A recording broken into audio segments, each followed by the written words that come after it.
Bear. Boom, we're live. This is Tio. Welcome to the Arcane Bear. Today we have Adam Kokesh, a brilliant mind. He was a Marine for a time, I think in 2014. He's done a lot of great things for raising awareness around freedom and libertarian, or liberty, excuse me. As a libertarian, welcome to the show. How are you doing today? Hey, thank you. I appreciate that. I do have to correct you on two things. Please do. I was Fallujah. I was in 2004, going way back when it was an interesting place to be, you know.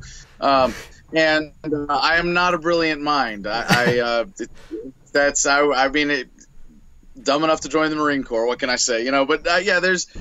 I think I appreciate what you said, and I think what separates me in that regard is that I have a certain, you know, tenacity in pursuit of justice. Yeah, we all make mistakes or choose obscure paths, but I don't think it necessarily reflects on our intelligence. The learning that we have to go through is extremely important, and we don't know what that is. I'm sure all the training you had to go through made you a stronger man. Well, certainly, I suppose you can be intelligent and join the Marine Corps, but you still have to be a certain amount of gullible, at least, to fall for the propaganda, to fall for the militarism. And, you know, maybe it's not a mark of intelligence or gullibility, but just that you've been subjected to so much propaganda, but you've been intellectually suckered in a way that not everybody in society is. And you know, whenever I meet somebody, you know, sometimes who says, like, apologetically, oh, well, I wasn't in the military, or I didn't serve, I always have to point, oh, so you were smart enough to learn from the mistakes of others. That's good. But yeah, I was in the Marine Corps, and I like to learn the hard way. Well, I think a lot of that probably comes from a very personally centered place too. Generally, the want to help. You believe you're fighting for a cause, so I'm sure the innocence is part of it as well. Misunderstanding the education systems definitely need to rework. So our first question is I gotta hold on. As long as we're on this, because this is a big sensitive subject. You know, especially in American politics, when the military's been put on a pedestal, and, you know, troop worship really is a sad reality of life. To make it clear that I'm not talking trash about the troops, you know, I want to say that, as you point out, most people who enlist do so with noble intentions and a mentality of sacrifice, and that's worth appreciating, but it's so misguided by the military to be counterproductive to all those legitimate noble ends. And so when we talk about, you know, the problems with government and, of course, militarism, then, you know, we're not attacking the individuals, we're attacking the behavior, the habits, and the institutions. And a major part of our message is that we want to elevate everyone, even those who commit the greatest evils in society. This isn't about fighting and defeating and putting people down. It's about lifting them up so they're not tempted to that kind of exploitive, abusive government behavior. Absolutely. You've made a very valid point there. I agree with you. What's interesting is the way controls are taught into people, right? So the education system is one of those failing centers that are teaching or leading people that this is what they should be doing, or ways to invest or make money. Well, see, this is one of those things. When you say that the education system is failing, you're assuming the lie at the heart of government education is true, which is that the reason government gets into education is because it cares about educating your children. No, this is the, you know, system that's built on cemetery row seating. This is designed to kill creativity and individuality, and in that sense, it's working very well. It's, you know, it's failing to educate people because the point is not to educate them. The point is to condition them. And similarly, like, this is, I know this sounds like I'm picking apart at the language, but it's not that. It really is getting to the core understanding of what government is. And if you give it the benefit of the doubt, you know, I think you're missing the point. The reason government got into the education racket is not because it cares about educating children. It's that it wants to indoctrinate the youth to not contest, to support the government, to enlist in the military. And it's like the same thing with the Constitution. And in the context of my campaign, it's really tempting to say the Constitution is a failed experiment and it's time we admit it and we move on. But that in and of itself is intellectually dishonest. The Constitution is a very, very successful experiment at concentrating power in the hands of the few at the expense of the many. And that's really the point of government. Yeah, the control or governance in itself leads to a regulated system that usually can't progress very quickly. These, for me, I try to remember that a lot of it is coming from the human want and desire to have education. So outsourcing it to other people, why people do these things, I try to remain okay. Well, and is it helpful? Some ways, necessity creates these massive spaces for new styles of education to come through in the future. And I like to pretend that maybe it's supposed to be this bad now so that we can do something significantly better. At least in my mind, I try to keep myself somewhat happy with how this happens and imagine a brighter future, because we know how to not do it. That's obviously a bad way to try to educate people, because it doesn't work. It just leads them into that rigid control system, which isn't progressive for the creativity of the species itself and the evolution of being able to build a house in the wrong way or be able to collect rainwater. These shouldn't be questions of legislation at all. So my first question and an excited idea is that you're running for not president, and you've just finished part of the Taxation is Theft tour before jumping back on the road. So again, thank you for sharing your time with us. That's the whole thing. We just finished 70 plus stops, 70 plus cities all over the United States, and it's just been an awesome experience. Do you want to lead us through some of the commentary that you met along the way, and the individuals that have been meeting, supporting you? Well, that's not as interesting, really. I mean, we attract awesome people, in this movement. At all of our events, we've leveled up because we meet amazing people who are inspired by this message. And just to be clear, right now we say that I'm running for not president because we're not yet filing FEC paperwork. We're in this sort of pre-exploratory mode, and we're going to be filing in January. But it's actually more accurate to say that I'm running for not president than president, because the platform that I'm running on is the peaceful, orderly, responsible dissolution of the entire United States federal government, leaving 50 independent states. So this is an idea that has really, latched into a lot of people's minds when they go, oh, wow, we could do this. Like this is the opportunity of our generation to fulfill the promise of the first American Revolution, to lead humanity forward in freedom and localizing government. And the people who we meet are just, we're getting the majority of people who come to our events signed up to be delegates to participate in the process in the Libertarian Party. We get people signed up to be volunteers, a lot of really talented people in special roles.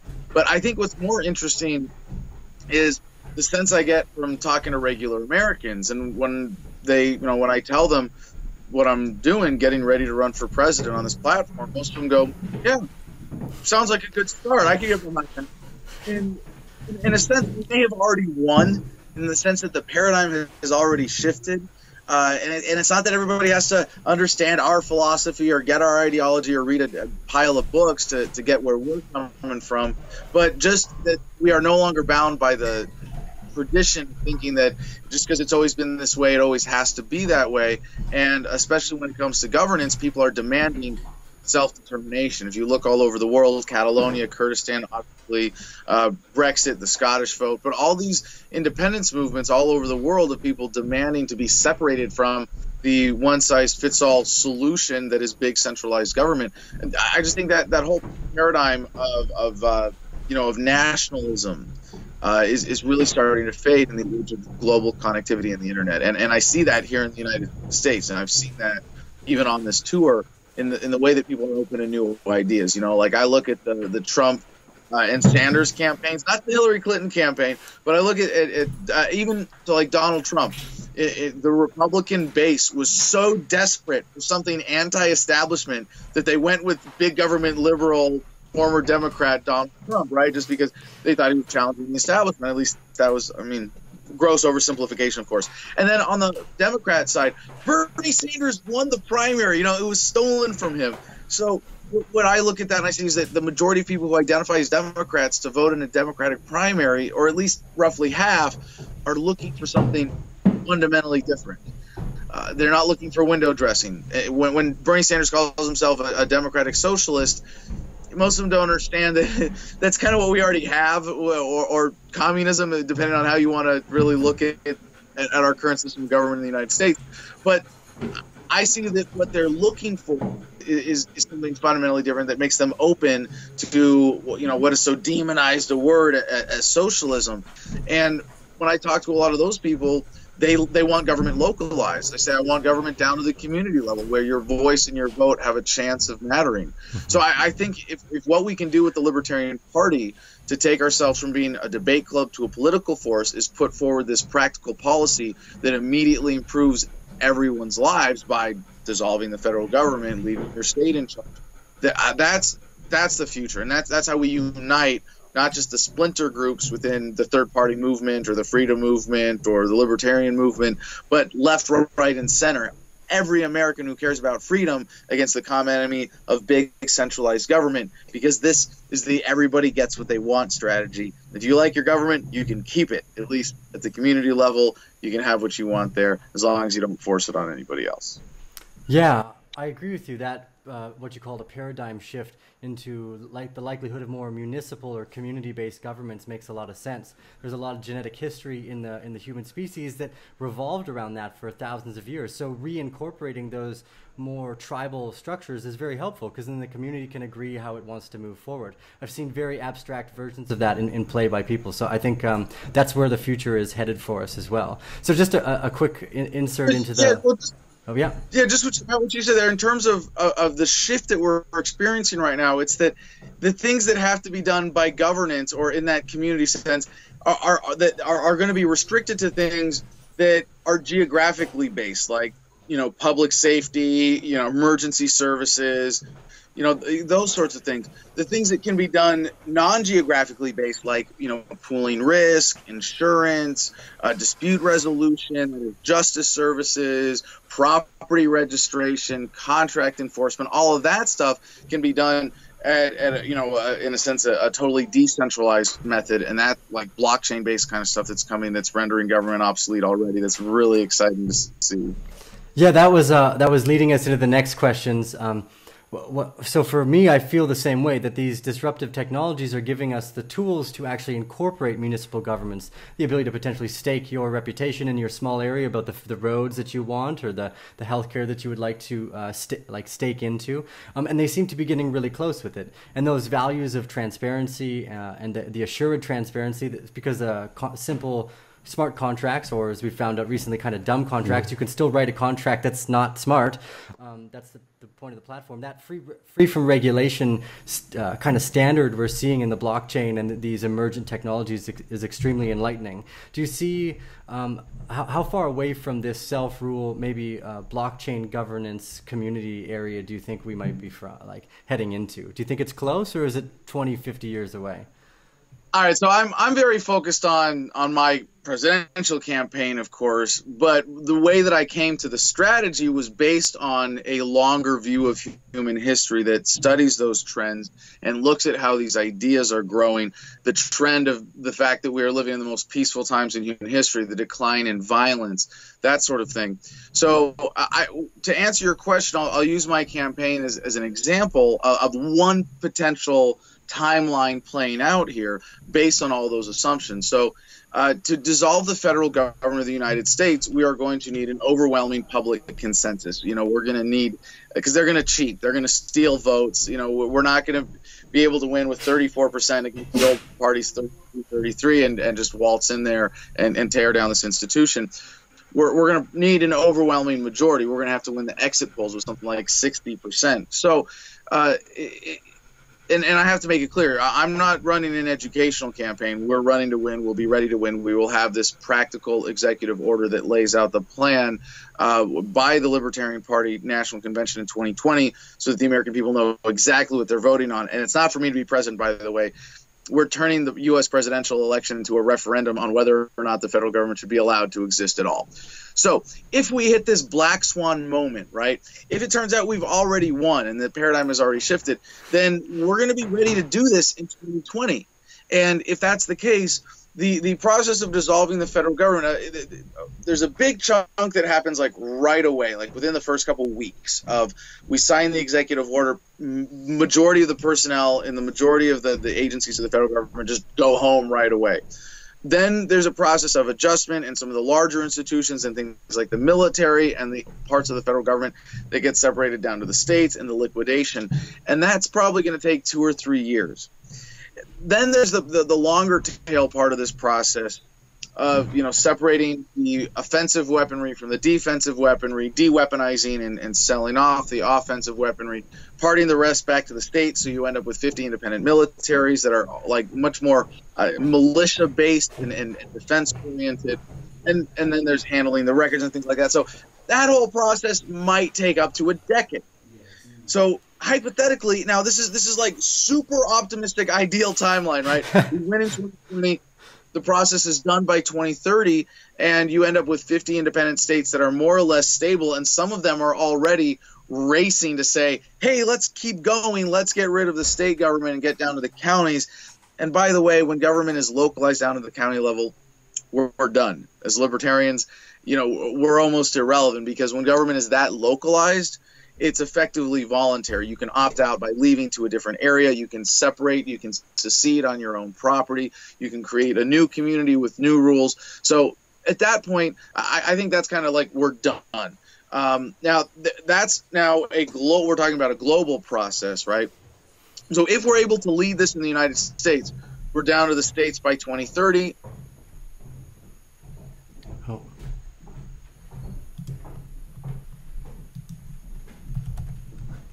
50 or 2060 before the whole country realized. Like, you could actually go through this transition over the next 40 years and end up with the decentralized states of America, or the decentralized peoples of America, and have a truly free society at that point.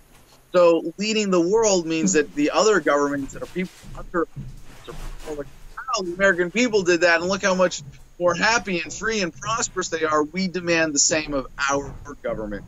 And so I can't really predict exactly how long that delay is going to be. But if we have this ideal thing here, and this is also very Amerocentric. There could be other countries that beat us to the punch that are ahead of us in this regard, that we're following them. But it could be that some countries like China has such a well-ingrained institution in its central government that maybe for them it's going to take there's going to be a few decades. They're going to have to wait to see American things down at the counties in some places where they go, hey, yeah, we're not putting up with the central government anymore. So that could be a delay of I really can't imagine it being more than 2 decades. So because it's in the internet, if these ideas really are if nonviolence really is better than violence for human happiness, and we have the tools to figure this out, we have the truth button of the internet right there, one click away. Yeah, I in some sense I'm being very conservative with how long this might take. But if the rest of the world is even 20 years behind us, then within our lifetimes we are going to see a free world. We are going to see a globe where we don't have any of these centralized bureaucratic governments that enforce their will through violence. We're going to have a more or less voluntary society, and that's going to be a thing. So now, being pessimistic here, I really can only push things back maybe 20 years total. And I'm ready to run on this platform until the U.S. government ceases to exist one way or another. As long as I've got the support, I'll keep running. But I really can't imagine if we win the nomination in 2020, on track to do that by 2028, 2 more election cycles, that we haven't built a consensus that the federal government shouldn't exist, or that we don't already have a widespread secession movement state by state in America. So I really can't imagine that taking longer. As much as the paradigm has shifted already, I really can't imagine that the start of that process, one way or another, taking longer than 20 years. And once it starts, I really can't imagine it taking longer than, I said, 4 years for that whole process. I really can't taking more than twice that. I could be off by a scale, because it could be a lot faster. It could be that in the age of the internet, we just boom, boom, boom, we figure all this stuff out, and here comes Bitcoin and blockchain solutions. And everyone goes, Adam, just clean up that mess called government and get rid of it as best you can, and try to be fair about it, and we don't care. because we're colonizing the stars now. You know, like we get artificial intelligence, the entire human experience is going to radically accelerate. You just look at the acceleration of the human experience over the last 50 years. You know, pre-modern electronics to today, and computing and the internet. You know, look at that scale of change, and then from you go from, in order to get the next scale of change from, like, say, 1950 to today, you don't go back from 1950 to 1900.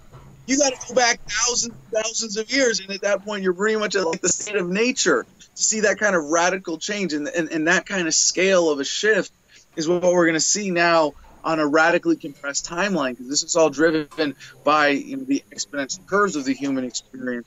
Technology, communications, human productivity, the fact that one labor hour of human time is worth so much more in terms of quality of life that it can produce.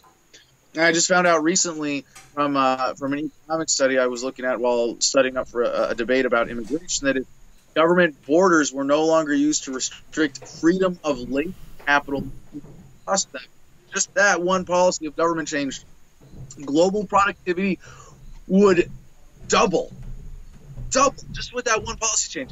Imagine that. That means that we could all enjoy the same quality of life we have today and work half as much, or we can work the same amount and have twice the standard of living. Like, this is what government is stopping us from getting. We get this out of the way, and even if we just get the first step, like, it's really hard to say, if we just come to this first step of getting the United States federal government out of the way of human progress, what we're going to be able to accomplish. So it could be just we knock over this first domino and the rest of them fall really fast. Sorry, that was a long answer to that question, but no, it's great. I love your passion. I could have gone longer because I've thought all this stuff out. I've really put a lot of effort into understanding these bigger long-term dynamics.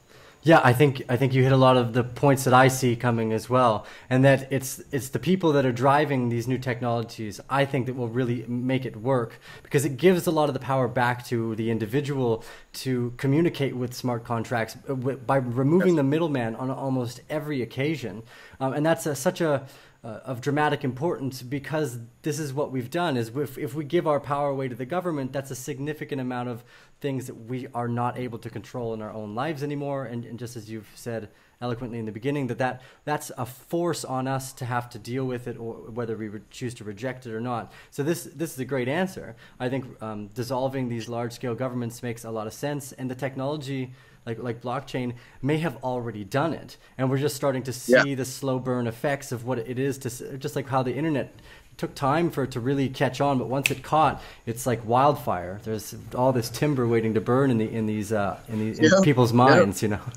it's still accelerating. That's the thing that I think in politics most people just aren't even paying attention to. They see this like they have this linear version of American history over the 20th century, and it's like, no, even if you look at that, you start to see these like major upticks right here, and you go, woo, and it's accelerating. It's all going to get faster. I mean, the only reason we don't have self-flying cars at this point, drone taxis, is because government, they already have the technology. It's instituted in Dubai right now. I think it's Dubai. It was some small Middle Eastern area where they have drone taxis in their city, and you smartphone just like you call an Uber, but it drops out of the sky, picks you up, and flies you around. We wouldn't need cars at this point. We wouldn't need to ask the question, who will build the roads? I mean, it all just goes out the window when the thing about human productivity going up, the value of one labor hour. How do you convince people that the welfare state is necessary when you can work for 1 year and save up enough money to support a family at this quality of life for the rest of your life? I mean, it's insane to think that this paradigm of central control and violence is going to survive this technological shift, let alone the paradigm shift that's already accompanying it. Yeah, I agree. For me, the human mindset, the fact that this disruptive thought is taking place, is the really important part. That the technology is just a reflection of there are ways to make the government obsolete, and it's not by getting rid of them. It's just by creating something that replaces it. And I believe these technologies will help us do that as tools. So not that we don't. I think if you listen to Mike Maloney and Peter Schiff back in the day, they would say like, oh, just end the Fed. It's like, well, you don't necessarily need to end UPS. You just need to make them obsolete or make them focused only at what they're good at. And that might be, like we're saying, is that government on a municipal level focused in communities and how the community works together.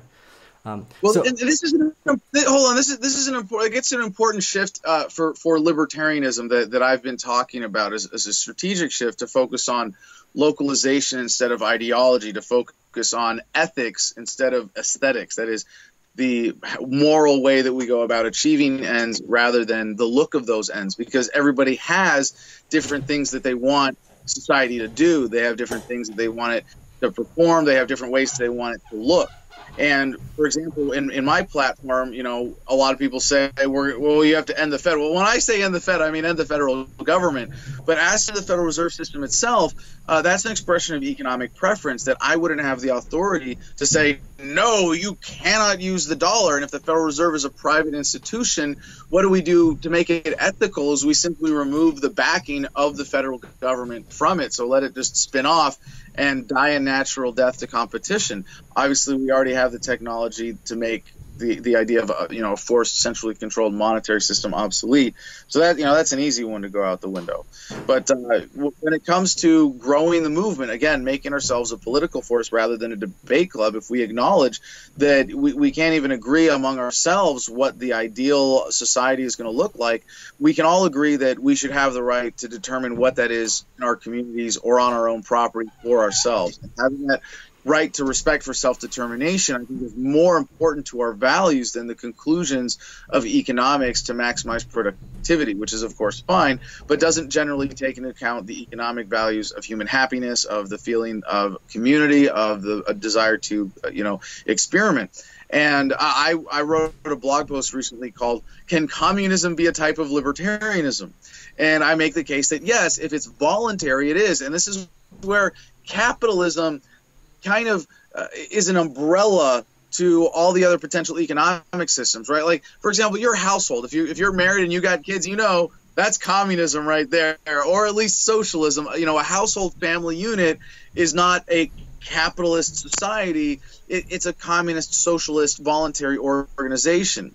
So if people want communism to come together with their private property, but they want to do it voluntarily, and they see whatever other extrinsic value from not having to worry about this or that, who knows, that's okay. They can have that under capitalism, under voluntarism, under a free market. You can have communism, you can have socialism, you can have a purely private property, individualist-based society, as long as it's voluntary. And I think that's much more important for the libertarian movement, to focus on the ethics rather than the aesthetics. And then we can be much more inclusive and bring a lot more people in, especially when we say, well, if we're not about aesthetics, we don't have to force our solution on everyone. We're about ethics. We can say everybody gets what they want when government is localized down to the community level. Yeah, I think that's important, that the self-governance is a massive aspect. People learning how to govern themselves appropriately is based off generally in the reputation of your community and your society. And that's one of those values I think has been separated through a lot of this, is the way we communicate and interact and support the people that live directly around us. So you had touched on it briefly here. Can you describe the new libertarian strategy that I have you were speaking about in the Independent Political Report the other day? Sure. Well, this comes to me from my experience in the movement and 10 years of activism, and seeing how, there's sort of a freedom funnel, and how we wake up, we shed our delusions about government, we eventually give up all of the excuses for state violence. But similarly, in my activism, I've given up a couple delusions, and one is this idea that we have to educate everybody. Like, if we don't get every American to read a pile of books and understand Austrian business cycle theory and monetary policy, then we're all doomed. Obviously, that can't work. Or agorism, that we can withdraw our material consent from the state, and that's going to end it. And that's a nice idea, and I got to give Sam Conkin credit for this. It's a great idea for living more free and more ethically for yourself. But it's not going to end the state for everyone, because even if 5% of the population says we love government and we're going to work for them and make sure that they have all the guns and they control the printing press, then the rest of us are still screwed. So we have to get political. We have to withdraw the consent for the state the illusion of consent that makes it possible for them to hire trigger pullers, an enforcement class of cops and soldiers willing to do violence against peaceful people. If the state doesn't have them, the state ceases to exist. So localization, taking government apart from the top down, restoring power to the communities, is an incredible strategic approach because it, first of all, avoids the questions of aesthetics. Should government do this? Should government do that? Doesn't matter. I don't care. I'm not going to argue about the scope of government. I'm just going to get everybody on the same page about what should be the geographic scale of government. And the answer is as local as possible. And that strategy means we can be much more inclusive. If you're a liberal, you're a conservative, as long as you want your liberal conservative society, your community, without forcing it on anybody else, then this is your party, this is your movement. And so this is, again, like I said, how we take the Libertarian Party from being a debate club to being a political force. Instead of debating ideals and philosophy, we are putting forth practical policy that immediately improves everyone's lives. And this is something that applies globally. So when someone asks, who will build the roads? We don't have to answer that question because it's not, I'm not going to be in charge of road building.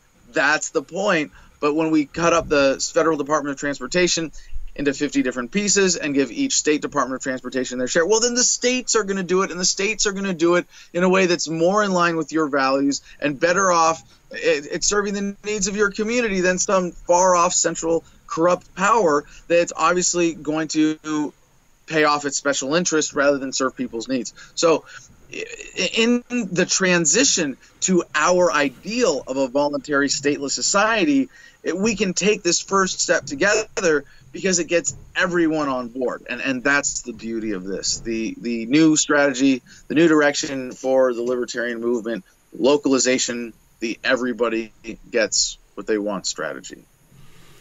Yeah, I agree that I think that a lot of people recognize the importance of the individual, and they're waking up, and these ideas, which are simple community-based ideas, are gaining a lot of traction. I live out here in Costa Rica, and there was a road that they didn't paint for almost 2 years, a very dangerous road. And I was at the point where I was like, okay, well, how much is it going to cost me to get 10 friends to go out there and paint the road? It'd probably take a night. It'd be a fun thing to do, but you're battling legislation a lot of the time to get stuff done. There's that arduous task of getting anything moved through the bureaucratic state, no matter what country you live in, is very difficult, and they're often very corrupt. It's just so funny that you put it that way, because like now in the United States, if you're watching the news really close, every couple weeks, or so, you'll find one of these stories of the guerrilla road builders. The anarchists came out and filled the potholes in their neighborhood without government permission. Oh my God. And it's what's so sick and sad about this is that if you wanted to hire someone to improve your road, you couldn't do it because it's a government road, and they won't let you just hire someone out to actually do the work to improve your road. You actually have to, in civil disobedience, go out and like guerrilla style repair the road against government's will. It's like it's this insanity of the road monopoly. Yeah, absolutely. If the government wasn't doing it, we would just do it as late night when there's no cars on the road, and paint the section that I need from where I go to where my house is, and that's about it. Right. Everyone else can deal with the rest. No, that's a brilliant point. So we're getting close to the 40-minute mark. So I just want to ask, is there anything you'd like to share with the Bear family audience about where we can find your website, more information on your presidential campaign? So I'll add those links below. We'll make sure we add your website to the description of this interview as well. So if you have that and you want to make a shout out, it's great to hear. Wait, there was one other question you were going to ask me that you teased at the beginning and then you didn't ask. Oh, well, we kind of leaded into it. I was going to ask you what you thought the first 100 days of your after you were elected president, what the first 100 days would look like. Didn't you say what's my spirit animal? Oh, yes, you're right. But before we jumped on the phone, that was the first question. Adam Kokesh, if you had a spirit animal, what would it be? I've been thinking about this the whole interview. Like, as I've been answering your questions, I've been distracted by this, going, "What is my spirit animal? What is my spirit animal? What is?" And I have to say the first thing that came to mind, I probably should go with, right? And I got to say the Wolverine. Nice. And part of it is that I as a kid, as a reader of comic books, I was a big fan of Wolverine. That was my first, the first one that I was a big fan of and really related to. And I think for whatever there is in the character of Logan and the spirit of the animal itself, I'd like to think in the regenerative powers, in the perseverance, in the humility, being low to the ground and humble, and just being tough and persistent. Yeah, that's me. So yeah, there you go. There's my spirit animal. Nice. Although I wish, the thing is, this whole interview, when I say I've been trying to think of an answer, I've been trying to think of like a better political answer, like what's the most libertarian animal out there? And now go to, the penguin, which is the official mascot of the Libertarian Party, because penguins are cool. That's why. Penguins are definitely cool. I'm sure there's some more libertarian animal out there, but I think if I had to go with the first honest answer, Wolverine. Anyway, my website, thefreedomline.com. For those of you who live in the United States, if you want to get involved with this, we are bringing people who care about these issues into the Libertarian Party to bring about this change at the 2018 National Convention. So in a month or so here, I'm going to be formally announcing the Community and Unity Tour of the 2018 Libertarian Party State Convention. So I'll be taking off in the spring for that, the Community and Unity Tour. And if you can show up to one of those state conventions in the United States, I would greatly appreciate it. If you want to help out directly with the campaign in your state as a delegate, please go to the forums. And by the way, it's really easy to be a delegate. It's about showing up to a couple of meetings. And the main thing is to go to the Libertarian Party National Convention in New Orleans in 2018 in the middle of summer for a giant party. Okay, it's going to be a blast. And then come out and vote for our agenda and help us out with that a couple times. And that's it. So go to your state in the forums at thefreedomline.com and sign up there, and you can find all the other special teams we have being organized there. And I hope you're as inspired by this possibility as I am, because if you are, you're going to volunteer, you're going to want to donate, you're going to want to get involved. So you can check it all out at thefreedomline.com. You can find my book, Freedom, which is free in every digital format possible. By the way, nice. It's been endorsed by the United States Department of Justice. That is, it's been banned in U.S. prisons and jails. They said the entire publication was a threat to the good order, security, and discipline of the institution. So that's the best endorsement I could have imagined. You can find me on all the social media sites, all my video production there, my now old YouTube channel, because I'm trying to get away from that corporatocracy, the corrupt Google machine. But you can still find all my video archives there. We're setting them on the blockchain now on DTube. But anyway, KokeshForNotPresident.com is the website where you can see more about the platform and the nuts and bolts about what we do with each agency. But you can find it all through thefreedomline.com. 3 words, thefreedomline.com. So thank you very much for the opportunity today, brother. Very much appreciate it. Yeah, it's my pleasure. I hope we get to do it again a little bit into the future. Remember to give us those thumbs up, ladies and gentlemen. It helps other people later on down the stream find the information they're looking for. Yeah. Support independent media productions like this one. Thank you, brother. I really appreciate that. I hope we get to do this again soon. I'm glad we were able to recap. Ladies and gentlemen, Adam Kokesh, hashtag the Wolverine. Yeah, right. Thanks, brother. Thanks. Peace and love to you. You as well.